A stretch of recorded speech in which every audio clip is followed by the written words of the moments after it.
Welcome to Moments with Marianne. This is your host, Marianne Pastana.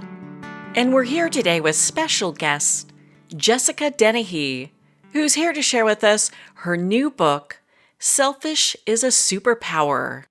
We often hear about being selfish as something that's negative, but what if it's something that can really empower our lives? Today, Jessica is here to share with us just that. So, Jessica Dennehy is a best-selling author, journalist, speaker, and entrepreneur best known for her inspiring work in helping individuals find success and happiness by putting themselves first.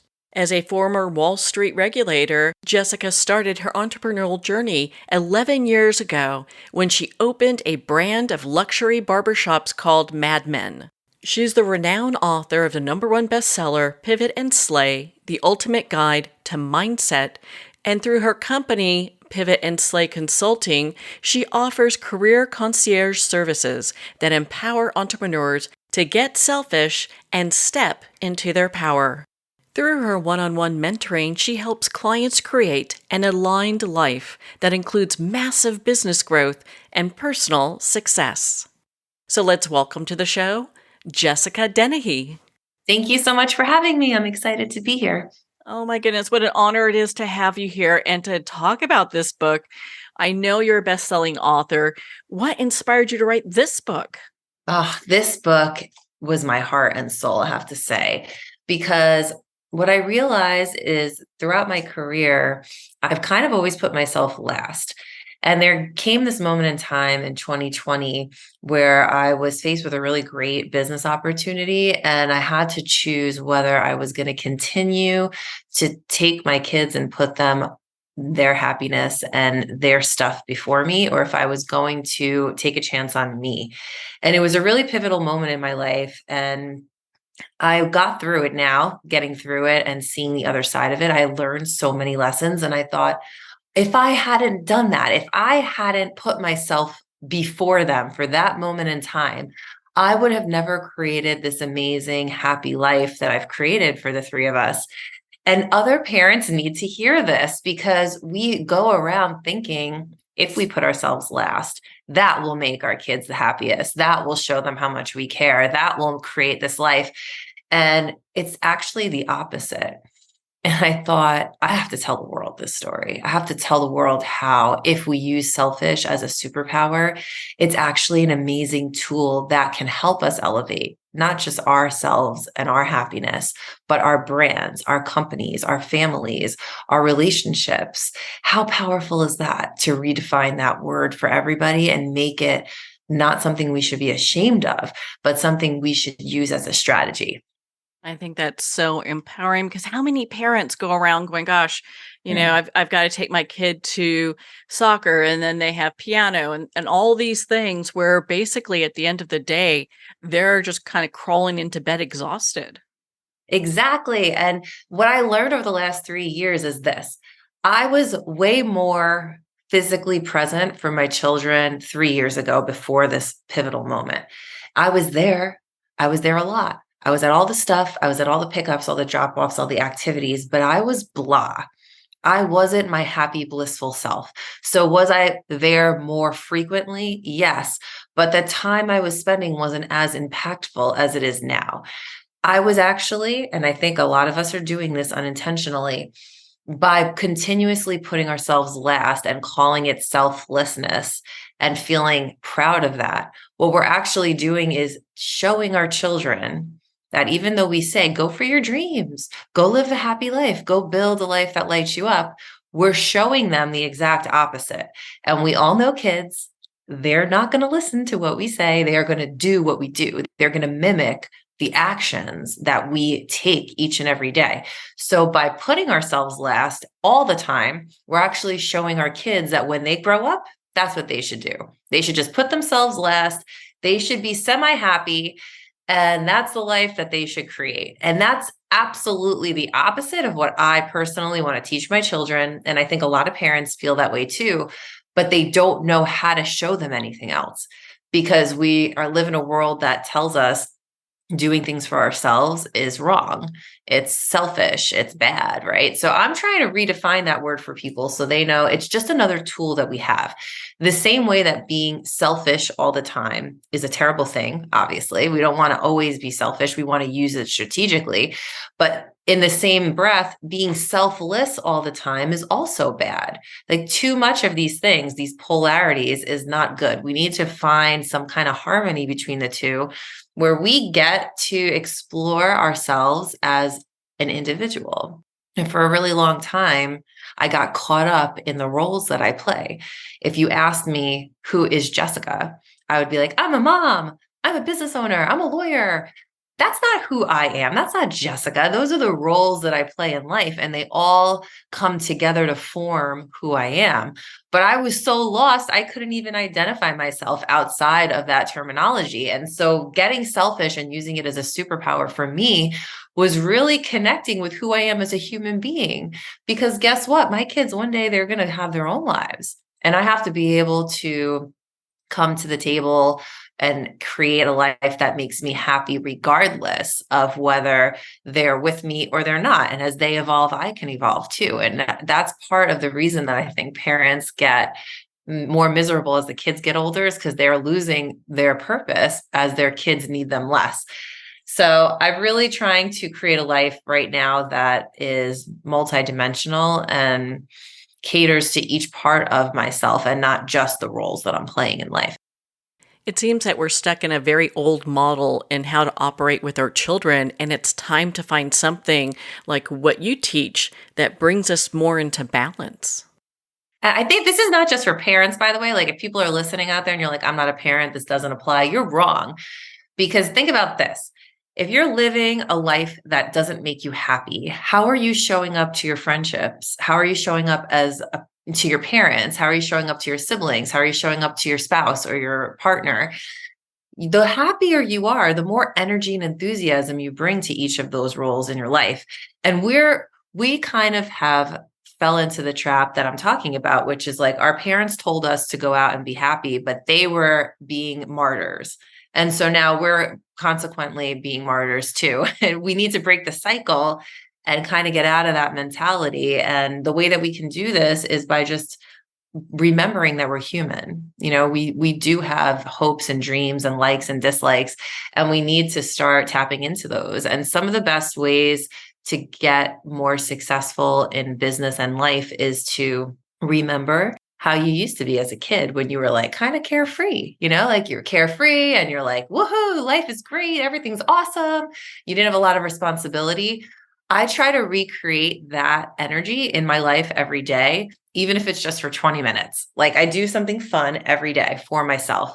Now, that can be like on Wednesday nights, I play volleyball like I used to when I was younger. Or it could be something simple as like I took a break and sat outside, took a walk, did some yoga, did some stretching. It can be something simple, but something that creates that joy each and every day. So you remember like to tap into that blissful energy that you used to have before you had all the responsibility. It seems there are a lot of people who cringe when they hear the word selfish, and you talk about redefining that. So, how do we go about doing that? I think the reason that a lot of people have a hard time with it is because of the societal pressure that we feel to make sure that we impact the world and not just our own little universe. And I agree with that sentiment. Like, we shouldn't just be living and breathing for ourselves every single day. Like, we need to include the greater good, our families, etc. So I think when I talk about redefining selfish, I want people to see it as just another tool that we have. If you're not happy with your life, guess what? Get a little selfish and figure out what it is you want and how you can make that happen. One of the reasons that you're not able to be selfish, at least for me, I'll talk about myself because this really was something that happened naturally for me.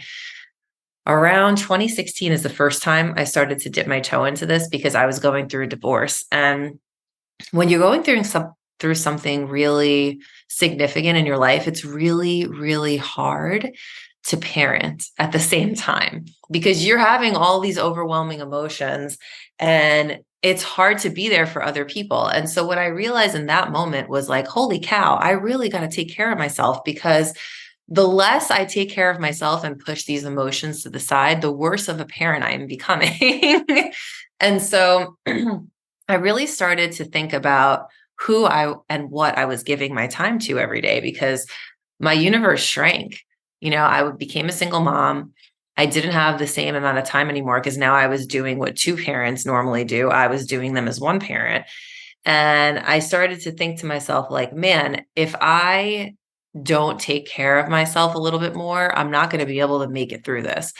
And I don't want people to wait for that catastrophic moment in their life to come to this realization, which is why I wrote the book, because I want you guys to see that if I had been doing this the whole time, maybe I wouldn't even be divorced, right? Part of the reason I'm divorced is because I lost myself. I wasn't giving anything to myself. And so then I became like a shell of a person, and no one wants to be married to a shell of a person.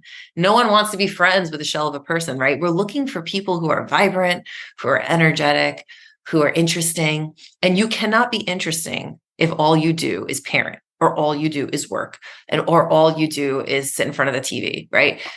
You're interesting because you're out in the world experiencing things and contributing to the world. That's what makes someone interesting.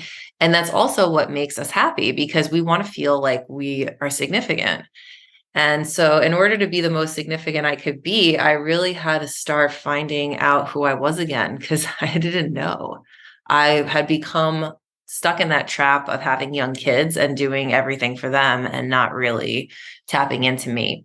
So, I want people to see, like, you can use selfish. You can use it as a tool.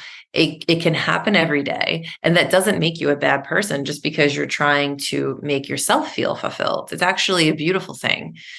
And over the course of the last 3 years, the more selfish I got, guess what? I got closer with my kids than ever before. Because when I show up to parent, I am excited. I'm like, this is my time with my kids. Let's go do something fun. Let's hang out. Let's talk. No electronics. Let's have a conversation. What's going on in your life? I have the brain power and the energy to really draw out that amazing connection that all of us want with our kids, but we're too distracted or depressed to have. And so the more happy you are, the more you'll be able to make the connection that I know you're seeking with the people that you love. And the more I did that, the happier my kids got, because they got this amazing version of me. And they hadn't seen that before, because before I was just blah. Now I'm blissful, and they're seeing that. And they're like, hey, we like this mom. Maybe we should try and go out and do this for ourselves. And I saw them kind of transforming their own lives in little ways, because they're little, they're 11 and 8 now. But in their little worlds, they started taking chances and pushing themselves to be happier too. And that was a really cool consequence of me getting selfish. So if you think about selfishness in that light, that it can not only make you happier, but also help people around you, especially people you really care about, that's a beautiful thing. And that will make you feel way less guilty. Well, I love how in your book you talk about being at this point where you're waiting from some outside source to come in your life and make you happy. And I think so many of us go through that. I read something recently about this, actually, and I think it's worth noting. There's a lot of chatter in your brain going on every single day. It's like the voice you hear the most is yours. So your voice matters. And I think we all know that. And people talk a lot about like affirmations and not negative thinking, but positive thinking. But listen to this. A lot of the thoughts going through our head aren't necessarily negative or positive, but they are disempowering. And so one thing I'm using to create happiness for myself, because that's what you're mentioning, like the happiness has to come from within. One thing that makes us happy is feeling like we have control and choice. But a lot of the verbiage we use every day takes away that power. For example, today I have to go to work at 10 o'clock for a meeting.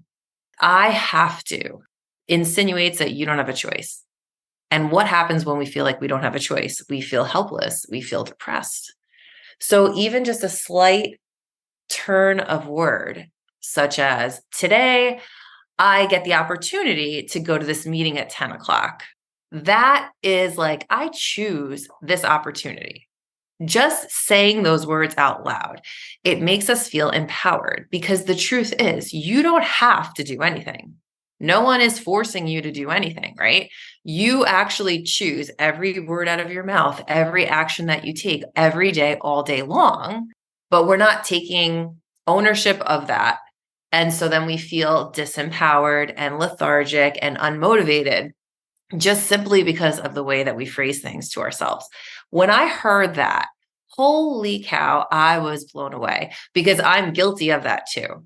I am guilty of that. And one thing that I've changed is the way that I talk about things I prioritize. Because listen, if we're talking about getting a little selfish, guess what? You have to become more a priority to yourself than you've been making yourself in the last couple of years. So someone will say to me, have you done XYZ yet? And instead of being like, no, I haven't had a chance, or I don't have the time, or I hadn't had the time yet to think about it, I say, no, today I didn't choose to prioritize that. That makes me take ownership for my day. Like today, I chose to go to the beach. That was my priority because I was having a rough day, a rough week, whatever, and I needed some time off. So instead of being like, I don't have the time, no, I chose to prioritize myself today and go to the beach. That is ownership. That is power. And so a lot of you guys are waiting for these external forces to make you happy. If you get the right job, if you make this amount of money, if you just had a spouse, if your kids were just XYZ age, none of that's going to make you happy unless you're happy inside. And the only way to start getting happy inside is to start taking ownership of the choices that you make and make sure that the choices you're making are actually ones that help fortify your happiness. Does it take time to get to that level of awareness where we're questioning what is coming up in our heads and how to present ourselves? Yes. Oh my goodness. Yes. I mean, just becoming aware of your thoughts is an exercise in and of itself. Like I remember having to do that. So for me, this whole process started in 2016 during my divorce. So that's a long time ago. It's like 7 years ago, right? I'm not good at math. So I'm not going to pretend that that might not be accurate, but 2016 to 2023, that like it's taken all of that time for me to get to the point of how I feel and act now. And I'm still a work in progress. But I remember in 2016, my one and only goal was to recognize what is happening in my head because I was anxious. I couldn't sit still for a second without bawling my eyes out. Um, I couldn't think straight. And so I forced myself to go to yoga because I had just to focus on one thing for an hour made my head feel more clear. And that's when I started recognizing what actually was popping in my head. Like I'd be at yoga, I'd be trying to hold this really difficult pose. And all of a sudden, a thought would pop in my head and it'd be like, oh, that's why I feel so upset today because I've been replaying, unconsciously replaying this moment in my head that led to my divorce. And so like my subconscious is replaying it over and over again. And I keep living in the past. And that's why I'm like so distraught today. That alone, that awareness of what's happening in your head alone is going to take a lot of effort. But it is a key component in understanding who you are and what's making you tick, what's making you upset, what's making you happy. Like you need to be able to observe what's going on in your mind without judging yourself. And I think that's the hardest step to take and also the one that takes the most time. Once you can get a little bit more aware of what's happening, the rest is going to come really easily to you because you're going to recognize right away if you're with somebody and you're like, oh, this is the most boring conversation, or like, this is upsetting me. Like, you're going to realize it right away and extract yourself from that. Or you're going to be like, oh, I love this person. They're giving me such great energy. I'm going to keep seeing them more. Like, that's going to happen much quicker. But the first part, that's the hardest one. Because we don't realize how much there's like a whole dialogue going in our heads all day long, which is creating anxiety inside of us. And most of us are oblivious to it. Well, I think for some people who haven't had that aha moment like you've had, it could be difficult to bring this all together and make sense of it. Yeah, I think for me, I knew that I was anxious most of my life, but I didn't really know what that meant. And I didn't know how to control it. I didn't know how to get past it. For me, it took a really catastrophic moment to have the willpower to want to do this for myself. I think I was like at what some may call like rock bottom. And I don't want people to have to wait. Like if my book helps one person not wait for that rock bottom moment to start trying these skills out for size, that would be a real win for me. Because I wish I hadn't waited that long, because I would have had these tools to get myself through that tough time. But instead, I was there. I was at the bottom. I was struggling, and I kind of just learned this as a coping mechanism. And I'm grateful for that struggle because I extracted a lot of lessons from that. I really felt your book, Selfish is a Superpower, allows people to learn some life skills that they otherwise maybe never be able to pick up. I think so. And I think one of the things that motivates me every day to talk to people on social media, because I'm really present on social media. And even with this book is like, I'm just a regular person. I'm just like a regular person living in the suburbs with my kids. I don't have a nanny by design. I want to be a real and significant part of my kid's life. And so maybe to hear this from someone who's just like you will make you have the confidence to go out and try it too. Because I think a lot of the self-help books or like self-development books I read are by people who are like light years ahead of me and super rich and have lots of money to pay people to do a lot of the stuff that the average person can't afford to pay someone to help them with. And so I thought, I'm going to show people what it's like to be in the middle and still be able to create this for myself. I think that's powerful. And I wish I had someone that I could have resonated with in that way when I was going through this. I had to kind of find my way the hard way. So hopefully this helps someone get there faster. In your book, you share about how being selfish allows us to be the best version of ourselves. And I found that to be such a transformative statement. I think it's the most important thing. I think it's the most important thing because I want people to want to be around me. I want people to I want to help. I want to help the people I love. Like I want to help inspire them. I want to help get them through tough times. I want to be their sounding board. Like I love my family. I love my family. I'm super close with them. But I think for me, what I realized over the years is like, it's quality, not quantity. I know you guys have heard that a million times, but when I didn't have the brain power to help everyone around me, I really had to get my circle tiny. I had to be like, who am I going to give my precious time to? Oh, it's going to be the people that have a two-way street with me, the people who pour into me just as much as I pour into them. And I want to give the best version of me to these people. And that motivates me every day. Like if I have a friend who's really pouring their heart and soul into me when I'm down, like I want to give that back. That's who I am. And that's who I want to be in contact with every day. So for me, when I think about like who I want to really be my best self for, it's me because it's a great life when you're happy, when you're like making your own happiness and creating your own happiness, like things are great. You're not dependent on someone else's mood or someone else's reaction. You're just happy in yourself. So like if I launch my book and none of my friends buy it, let's say, I'm not upset about it because I'm doing this for me. I'm launching the book for me. I'm happy with it. I know it's going to touch people. I'm confident in it. And no one else's reaction to it matters. That's powerful. And so I think about like I really thought and sat with myself, like, who do I want to pour into the most? And I shrunk my circle by a lot because you only have so much energy and time to give. So you better start being really methodical and intentional about who you give that time to.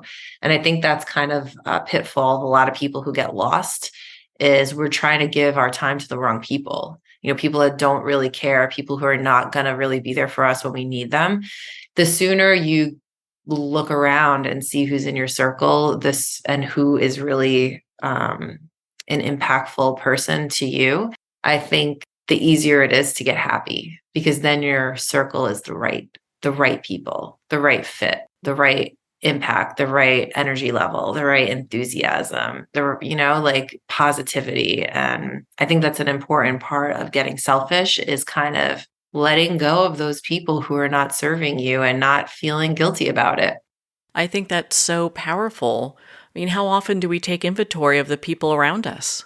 Yeah, for me, that moment didn't come until COVID.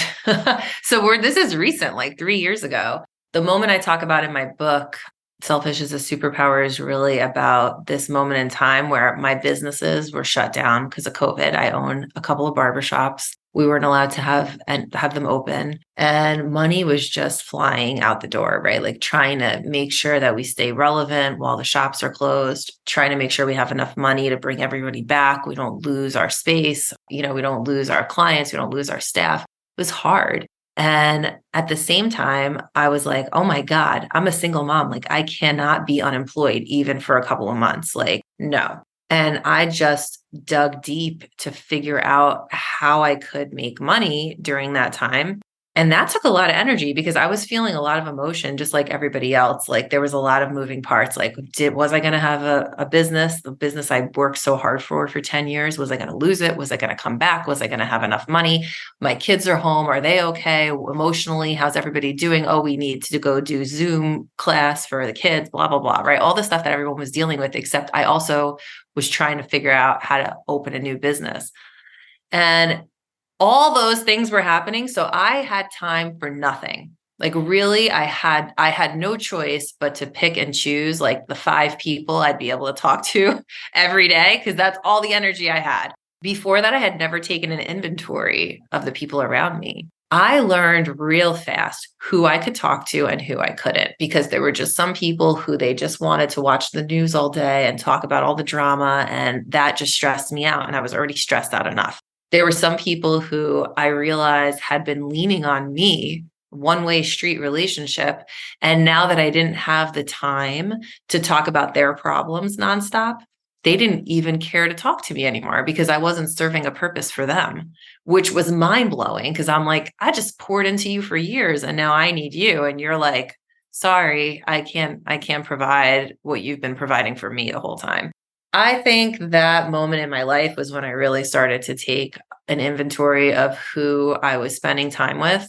And it wasn't as hard to let people go because I had no choice. It was my back was up against the wall. I had to make money, I had to save my business, and I had to parent, and everything else had to come second. So I though think it's smart for people to take a periodic inventory of who's around you because that is affecting how you think, how you deal with things, and how much time you have to put into yourself and the people that you really need to focus on.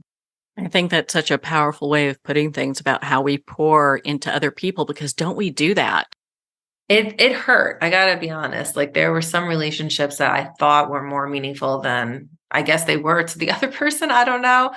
But one of the things that I've been working on throughout the years is to take the emotion out of a lot. And I don't mean be unemotional.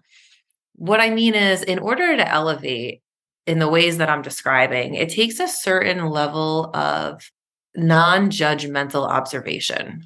So, when you're looking at your actions and what you've been doing over the last couple of years, in order to change and really change your life for the better, you have to kind of float out of your body and look at yourself objectively and be like, why am I doing that? Why am I acting like that? Why did I say that? And not to place judgment on yourself, but to be like, how could I do better next time? And now I act that way with other people too. Like there used to be things people would say that I took so personally, I took to heart.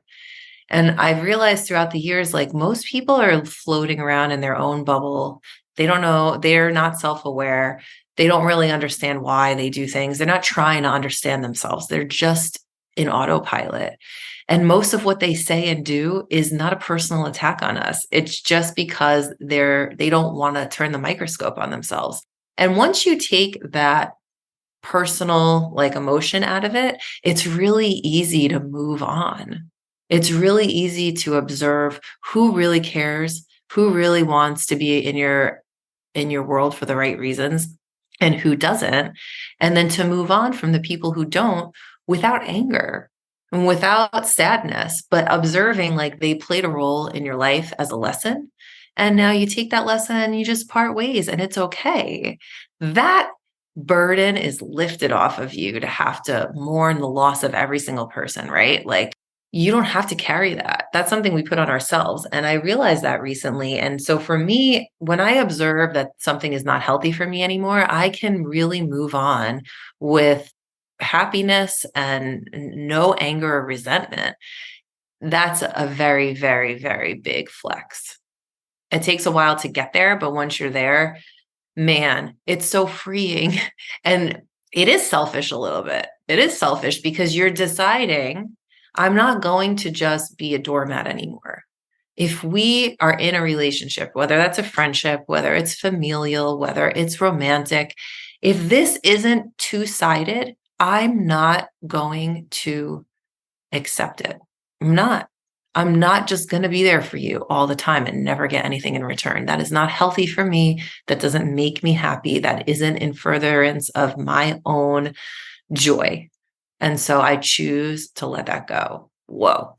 That is a huge moment for every person that can get there. Oh my gosh, that's so, so big. And you've gone through so much, and you're really just honest in your book, and it's so well written. You talk Thank you. about, oh my goodness, yes. And you talk about encouragement. And what were some of the things that encouraged you, or how did you find encouragement along your path? So, my biggest advice here is to start small because I think a lot of times turning our life around seems like such an onerous task. And we're like, oh, it's going to take forever. But remember, when you look back on your journey, it all started with one footstep, right? One step forward. So just do one thing. That's how I started. I started with one thing, right? Like, what would make me happy? I'm going to, well, I don't know, I'm just going to say an example, right? Like today, I'm going to work out and I'm not going to look at my phone. I'm just going to take this 45 minutes for myself. And I felt really good after that. And that feeling is what motivated me to keep going. It's that feeling of when we change something and we remove something that was actually burdening us, that feeling of freedom and happiness, like that's what's going to motivate you to keep going. So for me, it started with exercise. I was like, I'm pretty cranky. I can't just wake up and go straight into my 3 and 5-year-old. Like, I just can't do it. Right. This is years ago. So I'm just going to wake up a little bit earlier. I'm going to have coffee, exercise and try to get my act together before they wake up. That small change, which was very small at first, like a half an hour, made me feel so good that the next day when my alarm went off and I was like, I don't feel like getting up right now. I'm like, but you'll feel good. Remember how good you felt? And so I was like, fine. So I got out of bed. That's how it starts. And so what motivates me is the way that I feel. The way that I feel more clear-headed or feel happier, I feel more fulfilled by doing the things that I love and by incorporating them into my daily routines. That's what helps me keep going. And even just this year, I made some really big dietary changes in my life. I love chips. I'm like obsessed with chips, especially Doritos. And I gave them up. April 1st, I was like feeling like garbage. And I'm like, you know what? What do I do every day that's not healthy? I eat chips every day, like every single day. Maybe if I take them away, maybe I'll feel a little bit better. And so, like, the first day I did it, I kind of did feel better. Like, I felt more hydrated. And I'm like, all right, I see this tiny, tiny change. Let me just keep going. And so that motivated me every day when I looked at the bag of Doritos, because I still had them for my kids. I'm like, Jessica, don't do it. You're not going to feel that great. Like, you're feeling really good. Just keep going. Let's see how long you can do it. Right. That was April 1st. And today is August 17th. And I still haven't had any chips. So the motivation for me is the way I feel. And that can be physical. That can be with your happiness level. That could be energetically. You just feel like you're more enthusiastic. That's what keeps me going. Every change I make. And then it just compounds, right? We talk about one step. We started with one step. So then you add to that, right? I started waking up an hour earlier. Then I started incorporating meditation. Then I started incorporating reading every day. Then I started incorporating, I don't know, a daily dose of fun where I like go out and do something fun, like I said, each and every day. all of these small changes over time, over years, added up to who I am and what I do now. It's it's definitely a marathon. It's not a sprint. So start with something tiny and let your feelings like motivate you to keep going. And then the best part is that not only are you happier, but other people start to notice like, "Oh my God, your skin looks so much different. Like you look younger. What's going on with you? Or you seem really happy lately. Like what's going on in your life that you're so happy?" Or your kids are like laughing more, or your spouse feels more connected to you, right? Like you'll start to see the changes you're making in your own little body. You'll start to see the ripple effect of how they are affecting the people around you and how the other people are noticing. And then I start to see my parents, who are old school Italians, eat pasta 7 days a week, are like, wow, yeah, I see how happy you are. Like maybe I should drink more water. I'm like, yeah, you should drink more water. Let me get you this really nice, like customized water bottle to motivate you, right? And so now they're drinking more and they're eating less pasta and they're trying to change their diets because they see how it's been affecting me. And I feel excited because that's a positive effect I'm having on people I really love. And that's all just because I'm doing something that makes my life better, that I'm having this effect on other people. It's pretty cool to watch. That is pretty awesome, especially when they're asking, "How are you doing this? What do I need to start doing?" Yeah. I mean, you want to be that light for people. I think we all have that desire to have an impact like that. But we don't realize that we can't help other people if we're not helping ourselves. If you feel like garbage and you're not confident and happy and full of life, how are you going to help someone else find their happiness? How are you going to help your parents get healthier as they age? How are you going to help your kids find a healthy lifestyle or a happy lifestyle if you're not doing it? You cannot help someone do something that you haven't done to a certain degree yourself. I'm sure you're having people reevaluate what they're doing in their lives and going, "I want more of what she's got." Yeah, and I think the thing that sets me apart too on online anyway, like on my socials, I think one of the reasons people really like tuning in is because I'm going to show you the full spectrum. We're not just here for the wins. Like I am very raw and real in my books and on my social media. Like you will see me without makeup when I first wake up with my hair crazy, trying to work out. I'm going to tell you, I don't feel like doing this today. I feel like going eating a bag of chips and sitting in front of my TV. Now, whether I do or not, I post about it. If I mess up, I post about it. If I feel like crap, I post about it. When I'm winning, I post about that too. But I post the lessons, I post the struggles, I post myself all dolled up, and I post myself in my workout clothes with no makeup on. Like you're going to see the full spectrum. You're going to hear it all. I'm not going to hide it because I want people to see I feel like you do too. I don't wake up just feeling spectacularly happy and vibrant every day. Like I have bad days too. I have struggles. I mess up. I yell at my kids sometimes. I post about that. I feel guilty even just this morning. Like I have been recovering from a concussion. I woke up today feeling a little foggy and my kids were giving me a hard time getting to camp. And I finally was just like, get in the car. Like enough. Come on, I don't feel good. And I dropped them off. Like not that we fought, but like I was like, I love you guys. I'm sorry I was cranky, but I spent the whole car ride home feeling guilty about that. But what do I really have to feel guilty about? Like I'm human and I had a bad morning. Like there's really no guilt in that. But we make everything a big deal in our brain. And I want to share that. Like I struggled this morning. There's no shame in that. And I think that's why people really can try to do what I do and try to ask me like what can I do to change this? Like how can I do more of like what you do? Because they see that I'm just a regular person. Like I'm struggling just like them. And I think sharing that gives them the courage to ask the question or try the thing. And I think that's a big win for all of us. I would agree. I would agree. I know that sometimes granting ourselves permission to start making these steps can be such a difficult thing. How would you suggest that people at least start doing that? Yeah, that's the hardest part is doing it without feeling the guilt. So I'm not going to sugarcoat it. Like you're going to feel guilty at first because it's just retraining yourself to think a certain way.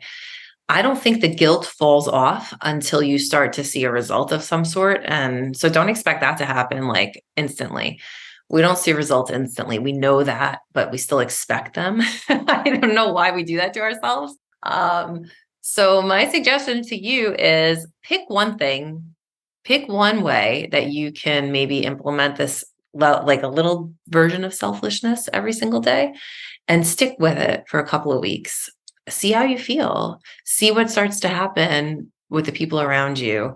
But just every day, wake up and grant yourself permission to do that one thing. You have to be able to do that. You have to every day wake up and be like, it's okay that today you're going to blah, blah, blah. It's okay. It's okay. And it's okay if so and so doesn't like it. And it's okay if this affects blah, blah, blah that you normally do. But I give myself permission anyway. You actually have to say that to yourself. At least I did. I had to say it every day until I believed it. So, and then once everyone starts to adjust, because people don't like change. So like there's going to be people when you get selfish that are going to point it out and they're going to be giving you a little dig or trying to make you feel guilty. You will only feel guilty if you allow them to make you feel guilty. If you allow yourself to feel guilty, you're granting permission.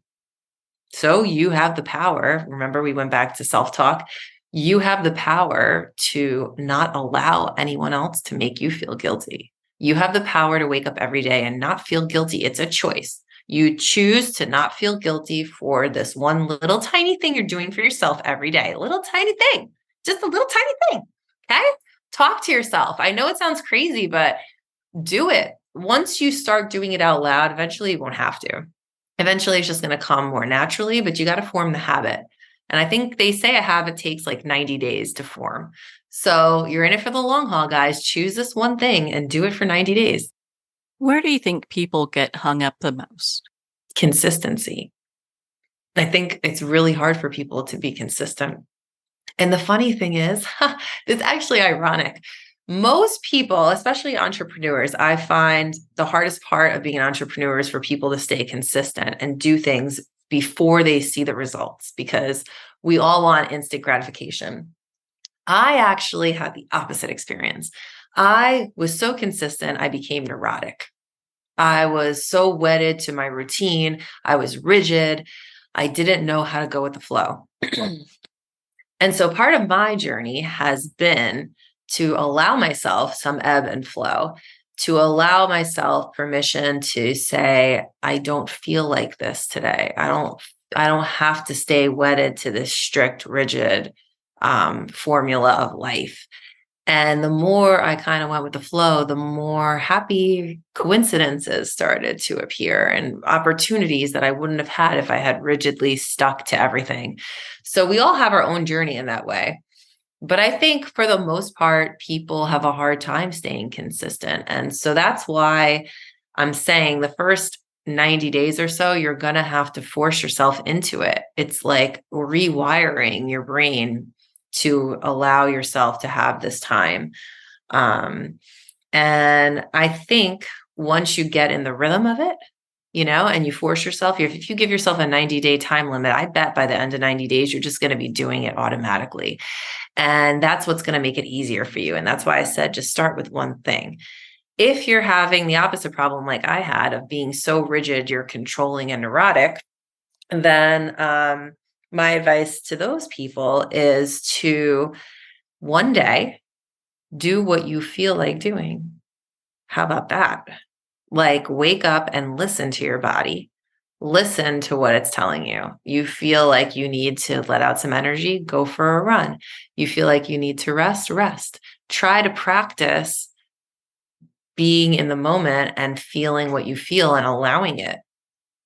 There's two different kinds of people. The ones who are like so rigid, they have to control everything, which is absurd. because you can't control half of life. You can only control what you can control, right? And then there's the people who are just like, la, la, la, la, la, I'm just going to live in the moment. And they don't ever have that consistent um, stamina to really make the change, because changes take stamina. You've got to stick with it for a little bit before you'll start to see any positive results. I think that answers the question for both kinds of people. Well, and how about clarity? Because I know clarity is such a big deal. So, how do we get to this point where we develop a sense of clarity that serves us as we're making these changes? You make time to think. It's crazy. In my consulting business, I tell people this all the time. I'm like, you need to think. You need time to think every day. What does that mean for me? I sit in the quiet every single day for like 10 or 15 minutes. And I write out, my thoughts as I sit there. Like if a thought comes into my brain, I write it down, because you can't have clarity if you're always going, going, going, going. The clarity comes when you're quiet. That's why when you lay in bed at night, your mind is racing with all the thoughts, because you're finally quiet. Now imagine if that was actually productive time instead of anxiety ridden, word vomit coming through your brain. Imagine if you can actually harness that time to let your mind be still and allow those thoughts to come up. That's really why meditation is so important. But I know that word scares a lot of people, and I felt that way too at first. So instead, I would just sit in the quiet, and it's hard. Like I would sit outside in the morning, like around sunrise, because the world is kind of quiet. Like there's not a lot of cars, not a lot of activity, not my phone going off. And I would just like sit there and listen to the birds and try to fit, like I wasn't meditating, but I was just at least like recognizing like what was going on in my head. What was I worrying about? What was, what were my thoughts going towards work, towards family, dreaming about vacation? Like what was going on in there? Clarity is going to come in those quiet moments. And now years later, okay, years, right? It took baby steps to get where I am. Once or twice a year, I go away for a weekend alone just to think. I go with my journals and I go to a quiet, like beachy place. I went to Sedona for a couple of days and I went to the beach for a couple of days, like 6 months later. And I just kind of like have a quiet weekend where I'm not on my phone a lot. I'm not watching TV. I'm just like at the beach thinking and observing and like letting my mind go where it goes without having a plan. And that think time brings a tremendous amount of clarity. And again, just start small, like 10 minutes in the morning, maybe 10 minutes before you go to sleep. Do what works for you. It doesn't have to be a certain time of the day. It doesn't have to be a certain, regimented thing.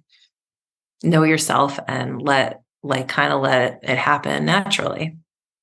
Well, it's interesting when we talk about meditation, there's so much different ways that we can approach that. And one that stuck kind of with me in your book was when you talked about just sweeping in between barber chairs and how therapeutic that is. I mean, some people meditate as they're walking or they're eating. It doesn't mean that you have to really sit, right? No, actually, you're bringing up a great point. One way is I know a lot of people that are into self-development exercise. One great way to do like a meditation while you're moving around is to not listen to any music or television or audiobooks or podcasts while you're doing your cardio or lifting. That time when you're only focused on one singular thing, that's a form of meditation, right? You're running. If all you're doing is running and you're not listening to anything else, you're not looking at anything, you're just like thinking, that's meditation. If you're lifting at the gym and you don't have any ear pods in or anything, that's meditation. Like use that time to think while you're exercising. It's a beautiful, beautiful time. So many things come to me while I'm doing my cardio in the morning. Like I actually started to keep a notepad next to my exercise, like elliptical machine, because so many things come to me because my brain is so clear as I focus on just one thing. My goodness, Jessica. I mean, we could talk forever. I found your book, Selfish is a Superpower, to be so impactful. Where can our listeners connect with you and be part of your community and learn more about your work? Well, I'm present on all the social media sites at the Jessica Dennehy. I'm most active on Instagram. And you can go to my website, jessicadennehy.com. You can buy the book there. You can buy it on Barnes and Noble. It's on my link in bio on all my social media sites, and I'm constantly posting about it. So please follow me, interact with me, send me a DM. I love speaking to my readers. I'll answer any questions you have. I would love to connect. Well, Jessica, thank you so much for taking the time to be on the show with us here today. Thank you for having me. Well, thank you, Jessica. It's been such an honor to spend this time with you and to talk about your new book, Selfish is a Superpower. Selfish is a Superpower is available at Amazon, and make sure to check in with your indie bookstores and place your order there too. You'll want to make sure to check out Jessica's podcast, Pivot and Slay. It is such a great show. Well, on that note, we're going to pause here for a quick break, and we'll be right back after these messages from our sponsors. The first thing you need to know about me is that I love my kids, but they are not my everything. They used to be, but that's when my entire life fell apart. In order to pick back up the pieces, I had to put the love I have for myself before everything else, including my kids. I'm Jessica Dennehy, and I own multiple businesses. I'm a best-selling author, and I have all the strategies that I've used to make my life what it is today. And I'm going to teach you how to do them in my new book, Selfish is a Superpower. So go get your copy today on Barnes & Noble or jessicadennehy.com. Announcing a revolutionary tool for wellness. Scalar Light has the ability to enhance and harmonize your own bioenergies. With Scalar Light, you can get started in just minutes and begin feeling better the very next day. Scalar Light is a remote energy that gently and subtly works with your own body's bioenergies, increases pro-cellular wellness, and enhances your body's immunity. Experience the benefits of Scalar Light. Try a complimentary 15-day experience at scalarlight.com. Are you ready to celebrate World Wellness Weekend on September 15, 16, and 17? Well, we are.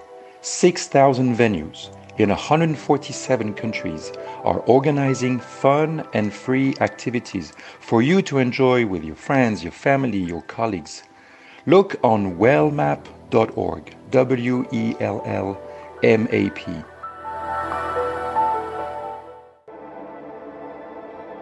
In your hands lie ancestral patterns. These patterns shape how you think, what you struggle with, and experiences you love, your life pattern. We're going into the latest neuroscience of biological hand analysis, a realm beyond palmistry where science and the soul entwine. Hand analysis is the latest method to transform lifelong patterns. I am Master Hand Analyst Brent Bruning. Join us and visit thepowerinyourhands.com. Looking for a page-turner? Cozy up to a fantasy adventure romance trilogy with The Girl in the Toile Wallpaper by Mary Kay Savarese. The second novel in the Star Writers trilogy, The Star Writers Club, is coming soon. Take the journey. Connect with Mary at www.maryksavarese.com. Her books are available on Amazon, Barnes & Noble, and all indie bookstores.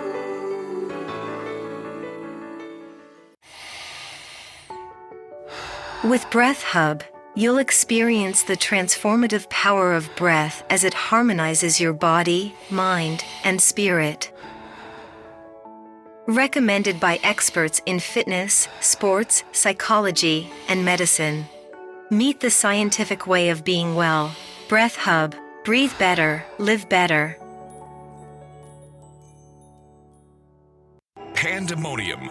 Fast forward 20 years. A U.S. president seizes control of all U.S. missiles, the power grid, the banking system, and every computer in America as he hides in an underground bunker. Pandemonium, a captivating sci-fi thriller where a hidden war, psychics, aliens, artificial intelligence, and transcendental love collide with the latest media technology. Pandemonium, live to all devices. Get your copy on paperback or digital. Free sample at getpsychic.org. I'd like to thank Jason Eastwood at Guitarfulness for sharing his inspiring music and talent with us. His music is known worldwide for cultivating atmospheres of harmony, inner peace, and clarity. Visit Jason's website at guitarfulness.com. Join his newsletter, be part of his community, and download his music.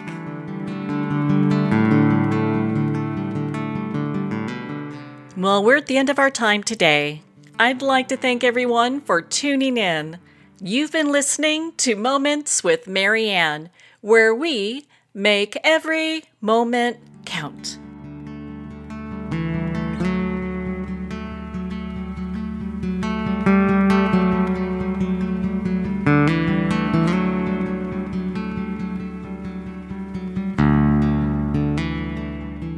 In a single moment, your life can change. Moments with Marianne is a transformative hour that covers an endless array of topics with the best of the best. Her guests are leaders in their fields, ranging from inspirational authors, top industry leaders, and business and spiritual entrepreneurs. Each guest is gifted and a true visionary, a recognized leader in her own work, and while teaching others to develop, refocus, and grow, Marianne will bring the best guest and sometimes a special surprise. Don't miss this. You never know just which moment will change your life forever.